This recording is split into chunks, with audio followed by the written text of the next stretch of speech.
지금 도쿄는 2주 전 뉴욕과 같다.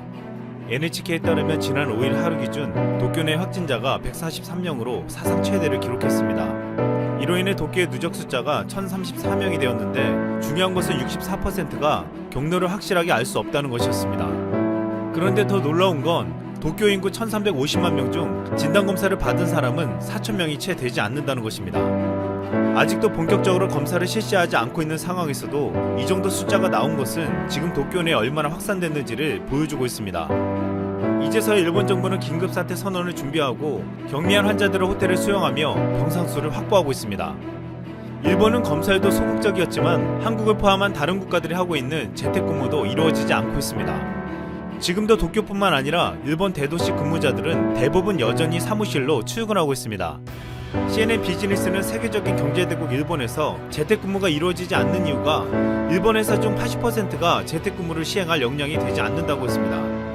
대부분의 회사가 여전히 팩스를 사용하며 전자서명이나 자폐서명 대신 회사 도장을 사용해 문서를 승인하고 있다는 것입니다. 또한 긴급사태 선언이 나오지 않았기 때문에 기업은 사무실을 폐쇄할 필요성이 없으며 일본 노동자 대부분이 서비스직에 종사해 재택근무가 현실적으로 불가능하다고 했습니다. 이 때문에 일본의 출근 지하철은 감염의 위험에도 여전히 북새통을 이루고 있습니다.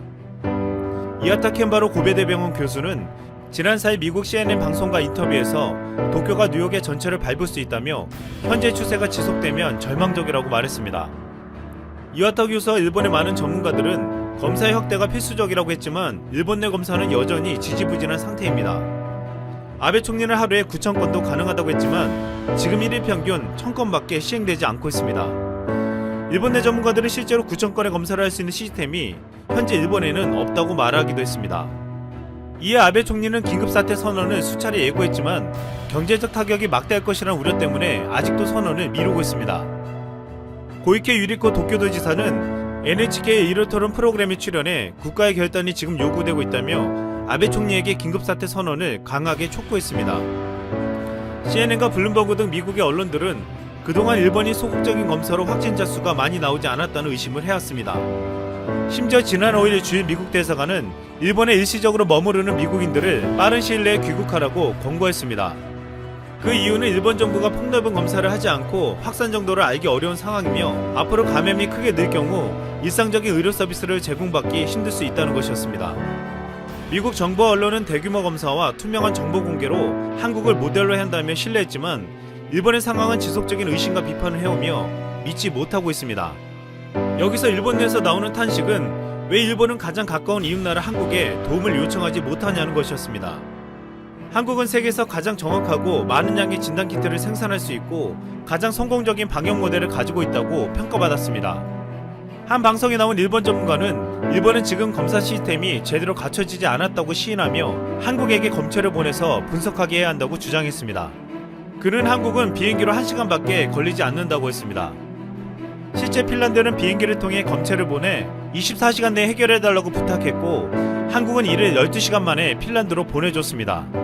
지난달 일본 노벨상 수상자 야마나카 신야 교수는 얼마나 답답했던지 한국의 머리를 숙여서라도 정보를 받으라고 할 정도였습니다. 일본은 지난해 수출 규제로 인해 불편한 관계가 된 한국을 비판만 해오다가 이제는 부탁하지도 못하는 상황에 놓이게 되었습니다. 심지어 이제 그동안 아베 총리를 지지하며 한국을 비판해왔던 일본의 우익 언론과 집단들도 한국을 칭찬하고 있습니다. 늘 한국에 대해 공격적인 보도를 해왔던 산케이 신문은 한국의 철저한 검사를 모범 사례로 소개하며 감염 확대가 진정되지 않는 국민 각국에서 특히 주목받고 있는 것이 4시간에서 6시간 만에 감염 유무를 판정할 수 있는 한국제 진단키트라며 한국의 키트 등의 수출이나 지원을 요구하는 나라는 100개국을 넘었다고 소개했습니다. 지난 6일 그동안 한국에 대한 역사 왜곡과 은폐에 앞장섰던 일본 사사카 재단의 한 전문가는 방역을 가장 잘하는 나라가 한국과 독일이라고 했습니다. 한국과 독일은 전체를 관리하고 파악하고 있는 이상적인 모델이라고 하면서 대조적인 나라는 일본과 미국이라고 했습니다. 특히 일본은 중증 환자들만 중점적으로 검사했기에 지금 어떻게 퍼지고 있는지 아무도 모른다는 것이었습니다. 처음에 일본처럼 안일하게 대처했던 미국은 지금 확진자가 32만 명을 넘어섰고 9천 명이 넘는 사람을 잃었습니다. 뉴욕에서만 12만 명이 넘었고 4천 명이 넘는 사람을 잃었습니다. 이 시점에서 도쿄는 제2의 뉴욕이 된다고 하고 있고 미국은 지금이라도 대규모 검사를 하고 있지만 일본은 아직 시작도 못했습니다. 어쩌면 지금 이 시점에서 일본에게 가장 불행한 것은 한국에게 아무런 도움도 요청하지 못하는 것일지도 모르겠습니다. 이상 쓸멍이었습니다.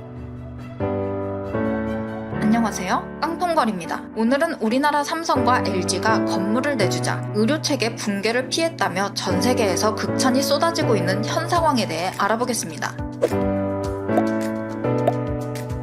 지난 21일 일본의 대표적인 언론사인 교도통신은 우리나라의 생활치료센터를 소개했습니다. 교도통신은 한국의 진단검사가 31만 건을 넘어섰고 지금까지 약 8,800명의 확진자가 나왔지만 의료체계는 붕괴하지 않았다면서 경증자가 머물게 하도록 생활치료센터를 확보한 것이 큰 도움이 됐다고 보도했습니다. 지난 3월 2일 대구에서 확진자가 폭발적으로 늘어나자 정부는 공공시설을 경증 환자들에게 제공했습니다. 이를 시작으로 삼성과 LG 등에서 국내 사원 연수시설을 내주기 시작했죠. 지난 3일 삼성그룹은 영덕연수원을 경증 환자용 생활치료센터로 제공하고 삼성의료원 의료진을 영덕연수원으로 파견했습니다. 파견 인력은 삼성서울병원, 강북삼성병원, 삼성창원병원의 의사와 간호사 등입니다. LG도 LG디스플레이의 경북구미사업장 기숙사와 울진 LG생활연수원을 생활치료센터로 제공했습니다. LG디스플레이 기숙사는 2인 1실 아파트식으로 최대 499명을 수용할 수 있고 LG생활연수원은 200명 가까이 수용할 수 있다고 합니다. 지난 18일 기준 전국의 16개 수용시설에서는 3,800명을 수용할 수 있습니다. 또 체온과 호흡기 증상 유무를 하루에 2번씩 매일 체크하고 필요하다면 정밀 검사까지 가능하죠. 상주하는 의료진이 판단했을 때 병세가 악화되면 환자를 병원으로 보내고 병원에서 입원 치료를 받다가 상태가 좋아지면 수용시설로 보내지게 됩니다. 수용시설에 보내지면 온도계, 의약품, 위생용품, 속옷, 세면도구, 마스크 등은 물론 식사까지 공짜라고 하네요. 이런 제도는 병원에 입원실 부족 사태가 일어났을 때 자택에서 입원을 기다리는 환자가 사망하는 문제를 막기 위해 이번 연도부터 처음 도입하고 시행한 제도입니다. 일본 언론사는 미국 워싱턴 포스트는 현재 한국 검사 체제가 가장 효과적인 무기라고 극찬했다고 전했습니다. 삼성과 LG에 이어 현대자동차도 대구와 경북 지역의 중소협력사를 지원하고 있습니다. 현대는 2월 기준 마스크 11만 장과 손세정제 등을 지원했고 임직원들이 단체 헌혈에도 참여했다고 하네요. SK와 TA항공, 카카오, 야쿠르트 등도 기부금을 대구와 경북 지역에 전달했습니다. 이 소식이 전해지자 우리나라 네티즌들은 일본 이것들아 부럽지? 첫 교민 격리 시 흔쾌히 길 열어주고 응원해준 진천과 아산 시민들도 칭찬받아야죠. 그 노력을 뉴천지가 다 말아잡섰지만 등의 국뽕 댓글을 남겼습니다. 한국 대기업들이 선뜻 건물과 자금을 내주면서 질병 확산에 보탬이 되자 지난 1월 31일 아산과 진천 주민들이 중국에서 귀국한 우리 교민들을 위해 포용정신을 발휘한 일도 회자되고 있습니다. 아산 경찰인재개발원과 진천 국가공무원 인재개발원이 격리 수용시설로 결정되자 지역 주민들이 반대한 일이 있었습니다. 주민 30명은 농기계로 건물 진입로를 막고 밤샘 농성을 하며 교민 수용 반대를 외쳤죠. 1월 30일 행정안전부 장관과 충남지사, 보건복지부 차관이 주민들을 달래기 위해 찾아왔고 주민들은 더욱 거세게 항의했습니다. 그런데 1월 31일 오전 교민들이 전세기로 김포공항에 도착하면서 상황들이 달라졌습니다. 주민들은 1시간 넘게 회의한 끝에 교민 수용을 반대하지 않기로 결정했고 주요 길목에 설치했던 수용 반대 현수막도 자진 철거했습니다. 교민을 막기보다는 따뜻하게 수용해야 한다는 의견이 회의에서 줄을 잃었고 정부가 교민들을 철저하게 관리하겠다고 약속했기 때문인 것으로 보입니다. 무작정 감염자가 싫다고 혐오 정서를 조성한 것이 아니라 주민들과의 상의 없이 갑작스러운 결정을 내린 정부에 항의를 했던 겁니다. 한국인 종특의 따뜻한 마음은 어디 가지 않는 것이죠. 아산 주민들은 교민을 무작정 막겠다는 뜻은 아니었다며 갑작스러운 정부의 결정에 화가 난 것이지 교민에게 화가 난 것이 아니다 라고 말했다고 합니다. 교민들이 무탈하게 잘 지내다 가길 바란다는 주민도 있었습니다.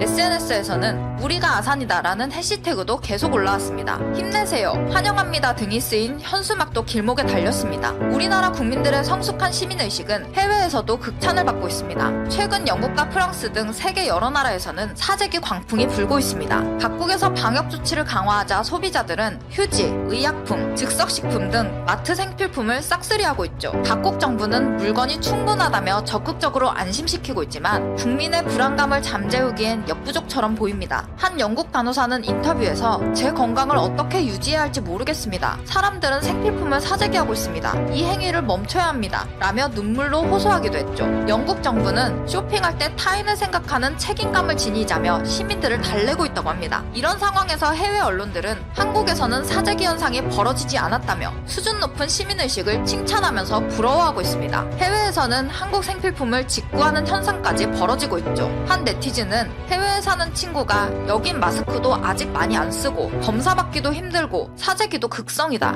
아직도 심각성을 잘 모르고 있고 보건체계나 정보 공개가 한국처럼 체계적이지도 투명하지도 않다면서 넌 한국에 있어서 좋겠다고 부러워했다는 게시글을 올렸습니다. 이에 다른 네티즌들도 저도 이번에 선진국이라 생각했던 미국과 유럽의 민낯을 본 것 같아 환상이 깨졌네요. 결국 우리 국민들의 노력과 시민의식으로 버티고 있다고 생각합니다. 등의 반응을 보였습니다. 지난 3월 22일 정부는 한국 국민들의 성숙한 대응에 대해 국민에게 감사하다고 고마움을 표시했습니다. 청와대는 참모들에게 사재기 없는 나라는 국민 덕분이라면서 국민들이 잘 따라줘 더 큰 혼란을 막아내고 있다고 언급했다고 하네요. 최근 해외에서는 우리나라에 대해 사재기가 없는 유일한 나라라는 평가가 나오고 있습니다. 이런 극찬은 정부를 믿고 따라준 국민들 덕분인 겁니다. 실제로 이번 대응을 진두지휘하고 있는 마이클 라이언 WHO 사무차장은 한국의 대처는 교과서 같은 우수 사례라고 극찬했습니다. 그러면서 정부와 기업의 대책을 지역사회와 시민들이 신뢰하면서 성숙하게 따라주고 있다고 언급했습니다. 부산의 89번 확진자와 인천의 3번 확진자는 확진 판정을 받기 전까지 대중교통은 이용하지 않고 도보로 이동하면서 증상을 깨알같이 기록해 박수를 받고 있습니다. 최근에는 마스크를 착용하지 않으면 입장이 불가한 점포가 대거 등장할 정도로 우리나라의 위생관념도 빛을 발하고 있죠.